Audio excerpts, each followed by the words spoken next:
दोस्तों आप सभी का बहुत बहुत स्वागत है आपके अपने चैनल डॉक्टर विवेक एकेडमी पर। मैं हूं आपका अपना एजुकेटर, आपका अपना दोस्त डॉक्टर विवेक। दोस्तों आज की क्लास में हम आपसे रेवेन्यू टॉपिक के एमसीक्यूज डिस्कस करेंगे। हर रोज की तरह एमसीक्यूज में आपको ऑप्शंस के साथ साथ उसका एक्सप्लेनेशन भी पता चलेगा। तो बिना देर किए हुए हम अपनी क्लास को स्टार्ट करते हैं।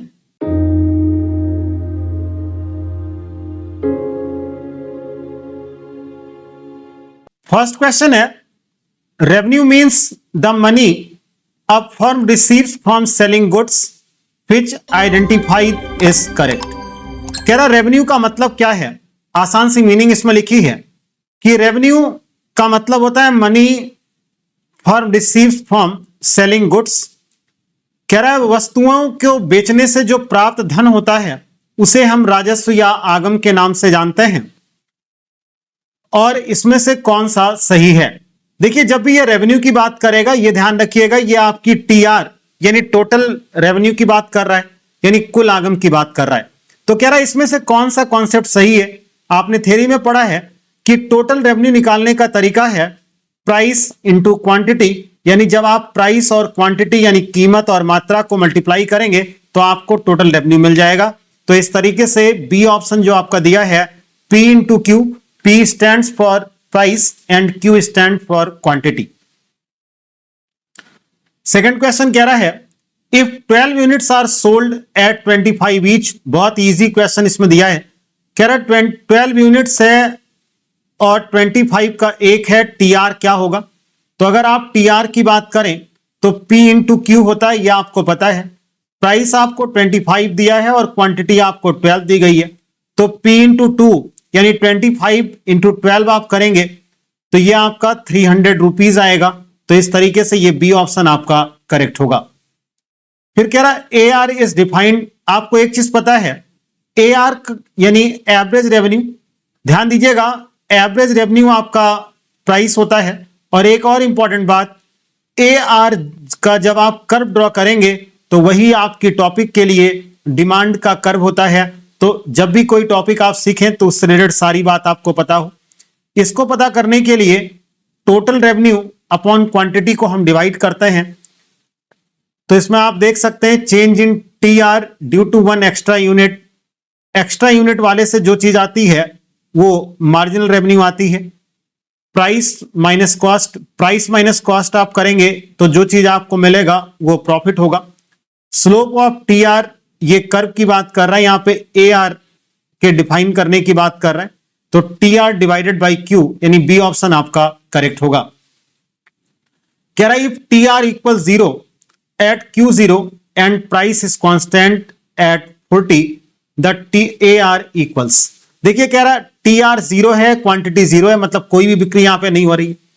प्राइस कांस्टेंट है और वो भी 40 रुपए पर कह रहा है। तो AR क्या होगा ये आपसे पूछा है।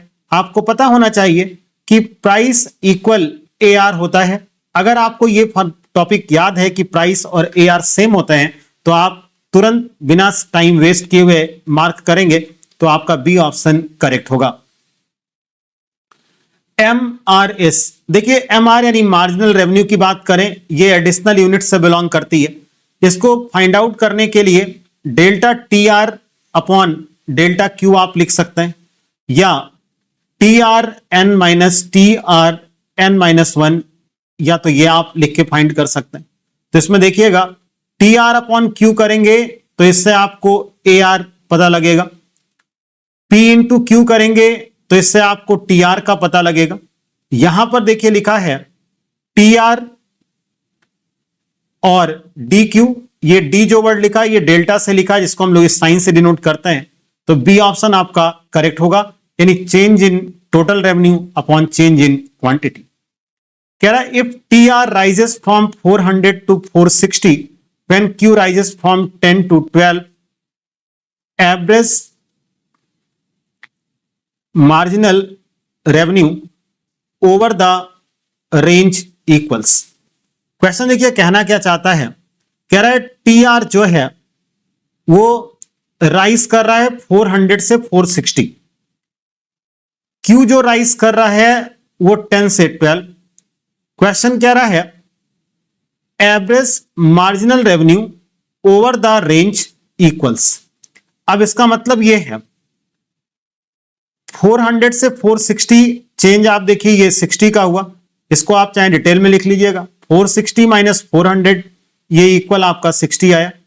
और इसी तरीके से ये 12 माइनस 10 आप करेंगे तो ये आपका 2 का आएगा। जब आप इसको डिवाइड करेंगे तो ये 30 का आएगा। यहां पर मैंने आपसे एमआर पूछा है तो ये बी ऑप्शन आपका करेक्ट होगा। फिर कह रहा है when P is constant which holds. कह रहा है पी जो है वो कांस्टेंट है, तो इसमें से कौन सा ऑप्शन करेक्ट है। अगर आपने प्रीवियस की क्लास देखी है तो आज के सारे क्वेश्चंस आप सेकंडों में मार्क कर ले जाएंगे। आपको पता है जब प्राइस कांस्टेंट होती है तो ए आर इक्वल होता है एम आर के, ये होल्ड करेगा। तो A R equal M R equal price होता है जब प्राइस कांस्टेंट होती है। और जो ये आप ये देख रहे हैं A R greater than M R, ये तब होता है जब प्राइस डिमिनिश करती है, मतलब प्राइस कांस्टेंट नहीं होती है। अंडर परफेक्ट कंपटीशन आपको पता है उसमें एक लाइन के मैं आपको बताया था, जहां पर प्राइस पर यूनिट कांस्टेंट होती है वहां पर P equal A R equal M R, ये तीन चीजें होती हैं। तो आपका ए ऑप्शन जो है वो करेक्ट होगा। फिर कह रहा है if A R curve is downward sloping M R will.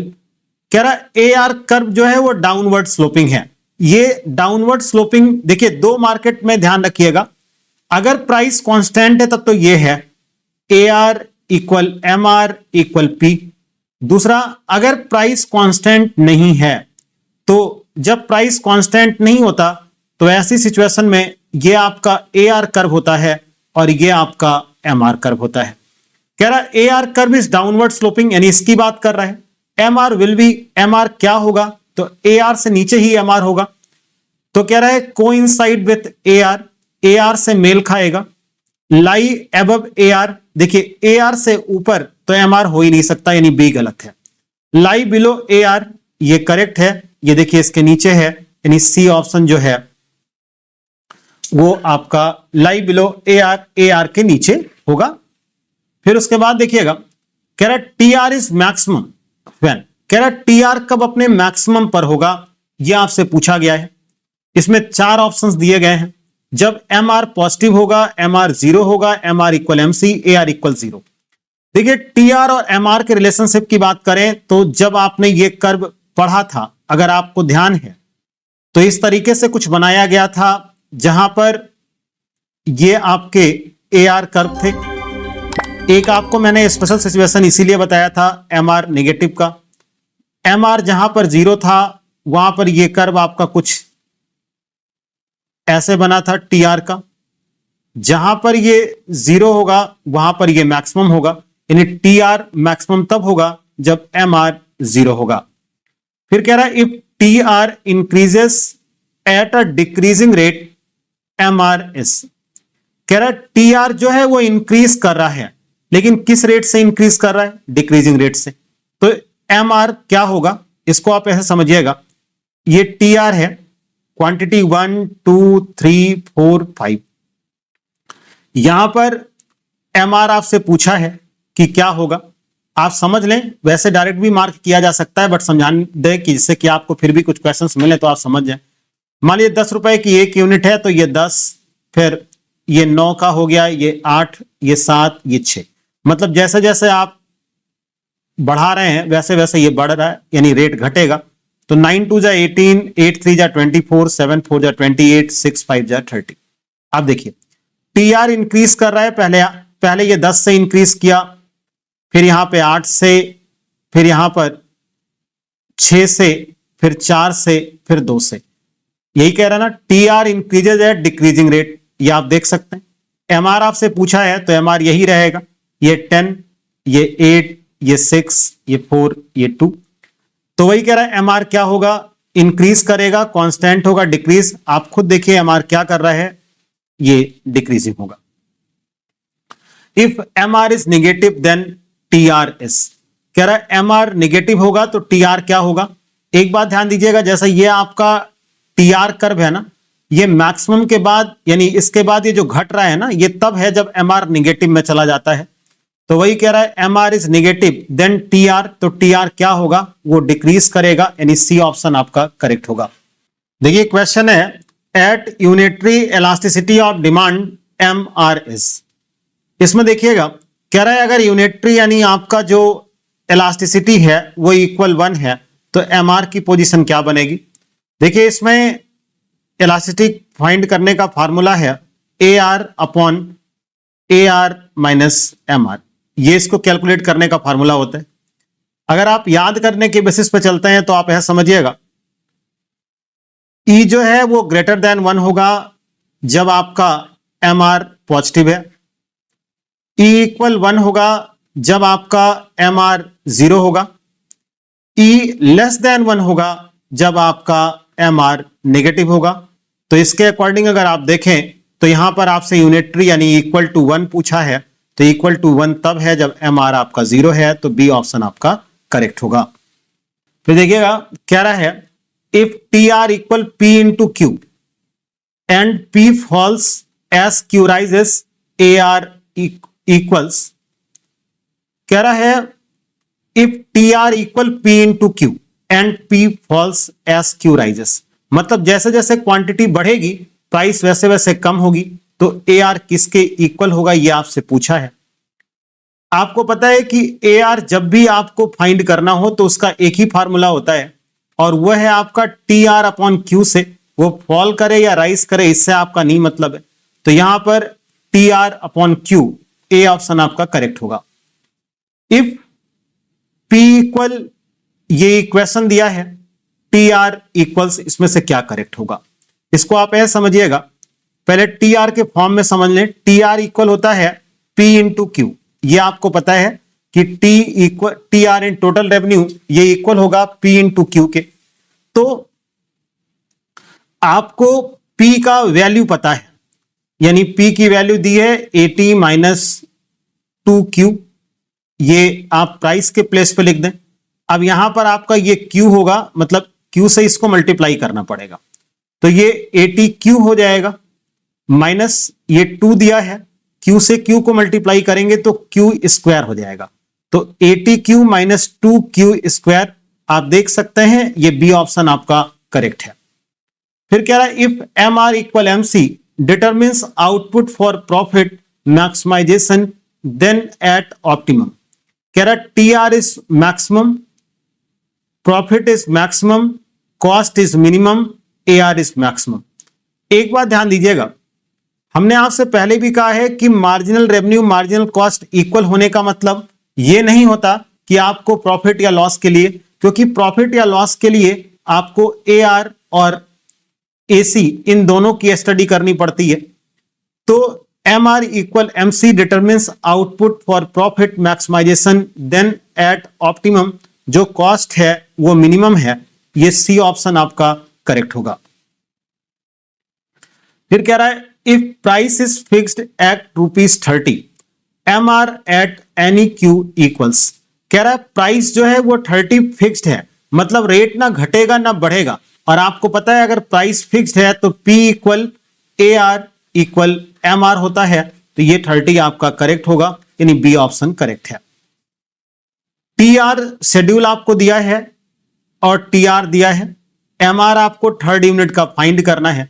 तो देखिए थर्ड यूनिट का फाइंड करना है, ये 30 है और ये 22 है, तो ये आपका 30 से आप 22 माइनस करेंगे, यानी 30 माइनस 22 आप करेंगे तो ये आपका 8 आएगा। आप लिख करके भी उस तरह फाइंड कर सकते हैं। If T R is constant over a range M R is that range is, कह रहा है अगर टी आर जो है वो कांस्टेंट है तो एम आर क्या होगा। ऐसी सिचुएशन में आपसे पूछा है कि अगर T R is constant over a range M R is that range is. देखिए टी आर कांस्टेंट है, मतलब ना घट रही है और ना बढ़ रही है, तो टी आर कांस्टेंट जिस पॉइंट पर है वहां पर एम आर जो है वो 0 होता है, जहां पर टी आर अपने पर मैक्सिमम होती है। देखिए क्वेश्चन है, कह रहा है if A R equal 50 elasticity आपका 2 है, एम आर होल्ड्स क्या करेगा। तो यहां पर ई का फॉर्मूला आपको पता हो, ए R upon A R minus MR, ये इसका फॉर्मूला है। अब आप वैल्यू पुट करिए, E के प्लेस पर आप 2 रख लिखेंगे, AR आपको 50 दिया है, AR आपको 50 दिया है माइनस MR इसका पता नहीं, यही तो पता करना है।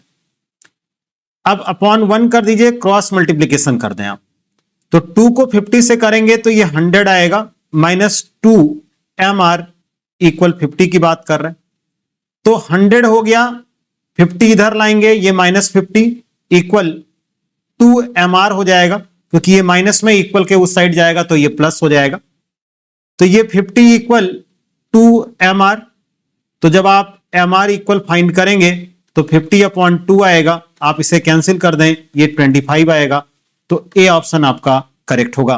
कह रहा है if AR equal 40 MR equal 10, elasticity आपसे पूछा है तो आपको पता है E इक्वल होता है AR upon AR minus MR, ये इसका फॉर्मूला है। E आपको फाइंड आउट करना है, AR आपको 40 दिया है, तो 40 माइनस 10 आपका हो जाएगा, तो E इक्वल 40 अपॉन ये 30, ये कैंसिल हो जाएगा, तो E इक्वल जब आपका ये 4 अपॉन 3 हुआ, आप इसे कैंसिल करेंगे तो 3 1 जा 3, ये आपका फिर 10 हो जाएगा, 3 3 जा 9, फिर 3 3 जा 9, 1.33। ये आपका डी ऑप्शन जो है वो करेक्ट होगा। फिर कह रहा है if TR rises from 1000 to 1300 and Q rises from 50 to 55, average MR in this interval equals. यहां पर AR आपसे पूछ रहा है, तो देखिएगा 1000 से ये 1300 यानी ये 300 हो गया, और ये 50 से 55 यानी ये 5 का डिफरेंस हुआ, तो ये आपका 60 आएगा, यानी बी ऑप्शन आपका करेक्ट होगा। फिर कह रहा under monopoly MR lies below AR because, कह रहा है MR कर्व जो है यानी ये इस चीज की बात कर रहा है, मतलब AR कर्व आपका ये है, इधर को जाएगा ये MR कर्व होगा, ये कह रहा है ये बिलो क्यों है, price must be cut to sell more. ठीक है, आप मोनोपोली, आप सिंगल हैं, लेकिन अगर आपको ज्यादा सामान बेचना है तो रेट आपको घटाना ही पड़ेगा। If MR greater than 0 but decreasing, यानी MR ग्रेटर देन 0 है लेकिन वो डिक्रीज कर रहा है। देखिए ग्रेटर देन 0 का मतलब यही तो हम कहेंगे ना कि MR जो है वो क्या है, पॉजिटिव है। अब बाबू अगर MR आपका पॉजिटिव है तो TR विल बी, यानी TR के साथ क्या कंडीशन बनेगी, तो TR जो है वो राइज करेगा लेकिन डिक्रीजिंग रेट से राइज करेगा। आप टेबल बना के चेक कर लीजिएगा। If MR equal 0 at Q equal 20, TR is maximum at. कह रहा मार्जिनल 0 है और क्वांटिटी 20 पर, तो TR कहां मैक्सिमम होगा, इतना ध्यान रखिएगा, जहां MR 0 होता है वहां TR मैक्सिमम होता है, यानी 20 पर ही वो मैक्सिमम होगा। फिर कह रहा if a firm demand curve is perfectly elastic then TR curve will be. देखिए ये क्वेश्चन इलास्टिसिटी ऑफ डिमांड का यहां पर है, और आपको पता है परफेक्टली इलास्टिक ये आपका हॉरिजॉन्टल स्ट्रेट लाइन होता है, यानी इस तरीके से कर्व बनता है, तो ये आपका हॉरिजॉन्टल स्ट्रेट लाइन होगा। देखिए फिर क्वेश्चन कह रहा है AR 30 है, MR 15 है at Q, then price elasticity आपसे पूछा है, तो आपको पता है E equal AR upon AR minus MR, ये आपसे पूछा गया है। यहां पर AR की वैल्यू आपको 30 दी गई है, फिर 30 माइनस 15 आप करेंगे तो ये 30 अपॉन 15, 15 2 जा 30, यानी ए ऑप्शन आपका करेक्ट होगा। फिर कह रहा है when AR and MR are parallel to each other and both downward sloping linear demand curve, the vertical intercept of MR is. Line को आप ड्रॉ कर लें, ये आपका AR कर्व है, ये आपका MR कर्व है। अब देखिए पूछ क्या रहा है, AR and MR are parallel to each other and both downward sloping, यानी इसकी बात कर रहा है, लीनियर कर्व डिमांड यानी स्ट्रेट लाइन की बात कर रहा है। Vertical intercept of MR is, यानी क्या होगा, same as AR, half of AR, double of AR और 0। यानी ये कह रहा है कि जैसे AR जितने से घट रहा है तो MR कितने से घटेगा। थ्योरी में आपको बताया है कि AR जितने से घटता है उसके दुगुने से ही MR आपका घटता है, यानी ये डबल ऑफ AR, ये आपका सी ऑप्शन करेक्ट होगा। If AR is constant then which statement is correct? AR constant है, तो अगर AR कांस्टेंट है तो AR इक्वल MR, यानी बी ऑप्शन आपका करेक्ट होगा। At low output MR is positive but at high output MR becomes negative, this implies. कह रहा है MR पॉजिटिव है अगर कम आउटपुट है, MR नेगेटिव है अगर ये ज्यादा है, तो TR के साथ क्या होगा? तो TR पहले इंक्रीज करेगा और फिर डिक्रीज करेगा, मतलब TR का जो कर्व है वो कुछ ऐसा बनेगा जब तक ये MR 0 होगा। आपको पता है MR जहां 0 है वहां ये मैक्सिमम है, MR पॉजिटिव है तब तक ये इंक्रीज करेगा, और जहां MR नेगेटिव में पहुंचा वहां पर ये आपका डिक्रीज करेगा। फिर कह रहा है इफ प्राइस इलास्टिसिटी E जो है ग्रेटर देन 1 है तो MR क्या होगा? आपको पता है जब ये ग्रेटर देन 1 होता है तो MR आपका पॉजिटिव होता है, यानी सी ऑप्शन आपका करेक्ट होगा। If AR equals price and price falls as quantity, AR किसके इक्वल है? प्राइस के, और प्राइस फॉल कर रही है एज क्वांटिटी राइजेस, और जैसे जैसे क्वांटिटी बढ़ेगी वैसे वैसे प्राइस घटेगी। तो आप हमेशा याद रखिएगा ऐसी सिचुएशन में पूछ रहा है कि क्या होगा, MR ज्यादा होगा AR से, MR इक्वल AR। देखो MR इक्वल AR तो तब होता है ना जब प्राइस जो है वो कांस्टेंट होती है, यहां प्राइस कांस्टेंट नहीं है, इसलिए MR इक्वल AR की पोजीशन होल्ड नहीं हो सकती। MR कभी भी AR से ज्यादा नहीं हो सकता, यह आपका गलत है। MR 0 हो सकता है, यह सच है, लेकिन MR 0 तब होगा जब TR मैक्सिमम की बात करेगा। तो खैर सवाल में यह भी नहीं पूछा है। प्राइस जब भी घटती है हर एक सिचुएशन में AR ज्यादा होगा, और किससे? MR से, तो सी ऑप्शन आपका करेक्ट है। एट Q 1 0 1 2 3 4 इस ये आपको वैल्यू दी है। MR एट Q आपको फाइंड आउट करना है 4th यूनिट पर। अभी प्रीवियस में इस टॉपिक का ऐसा क्वेश्चन आपने किया है, तो 48 से आप 39 को आप माइनस कर दें, तो आप जब इसको माइनस करेंगे तो ये 9 आएगा, ये ऑप्शन आपका करेक्ट होगा। If MR falls faster than AR this indicates, कह रहा है MR तेजी से घट रहा है, किससे? AR से। ये क्या इंडिकेट करेगा? Linear curve, convex AR to origin, concave AR to origin, और परफेक्ट कंपटीशन। ये आपसे कह रहा है। देखिए परफेक्ट कंपटीशन तो हो नहीं सकता, ये आप कंफर्म मान लें। रीजन क्या है? परफेक्ट कंपटीशन में AR इक्वल MR होता है, तो इसलिए ये तो D किसी कीमत पर आंसर नहीं होना है। अब रही बात, ये फॉल्स की बात कर रहा है, यानी लीनियर डिमांड नहीं है ये। अब इसमें दो चीज आता है, एक कॉन्वेक्स और एक कॉनकेव। क्या कह रहा है ये समझिएगा, MR falls faster than AR this indicates, तो ये आपका बी ऑप्शन करेक्ट होगा, कॉन्वेक्स AR होगा टू ओरिजिन। फिर कह रहा है suppose TR rises linearly with Q then, यानी सब जो है वो TR लीनियर है, यानी एक सीधी रेखा में बढ़ रहा है, तो इसमें से क्या कंडीशंस बनेगी?